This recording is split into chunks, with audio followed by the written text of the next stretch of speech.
How you feeling today? Feeling pretty good.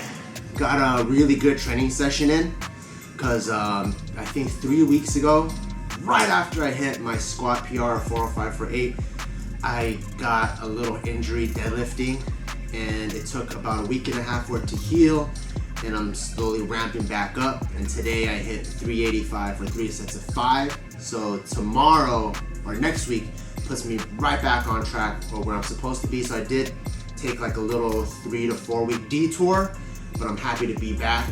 And I think 2020 for sure is gonna be the year where I have the strongest squats I've ever had. So speaking of powerlifting, I've been powerlifting for a good 7, almost going on 8 years now. And one thing that has changed a lot is the amount of information that is available, and accurate information too.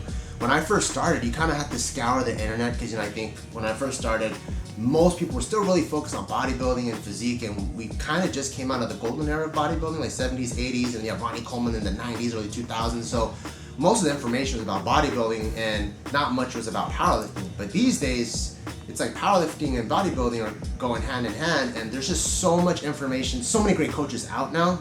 So I think for someone that's starting to powerlift right now, and one thing that I wish I had when I first started is being taken under the wing by a reputable coach. Someone that has taken someone into the IPF or has won a world championship, and they know what it takes and create a plan that isn't just 4 months or 6 months long, but they really take your lifting career into consideration and then programming you for that, and also being able to meet not only your strength goals but your whole life goals.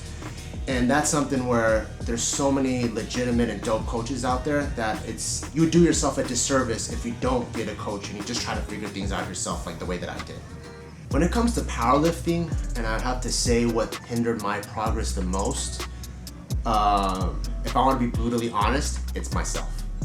And I say that because I think just like a lot of people, you get after something for a long time and then you kind of get burnt out. So instead of sticking to the goal, you choose another goal. Like for me, you guys see me fucking go from getting lean to running a marathon, doing martial arts. I mean, strength is always there. That's like my base, right? Like there's always 30 to 50% of my training is always strength, sometimes up to like 90% or 100, but it kind of shifts here and there. And not being able to stick to a goal long term is my biggest hindrance. Like when I first started powerlifting in the end of 2012, 2013, I already deadlifted 500 at 165. If I would have kept that up and really maintained my weight, I'd probably be pulling 700 or 800 maybe at like 180s or something, But I didn't. I like to fuck around and like to try different things, and the people that were of my generation, they're champs. They're straight killing it. So I think in terms of strict powerlifting, me not being able to stay disciplined to the long-term goal, and strength is, when they say like life is not a sprint, it's a marathon, what's even longer than a marathon is chasing strength. Sometimes it takes 10, 20 years to get your absolute strength up. So I, myself, and my indecisiveness and my lack of discipline to stick to a goal for this is what I'm gonna do for the next 5 years is my biggest hindrance.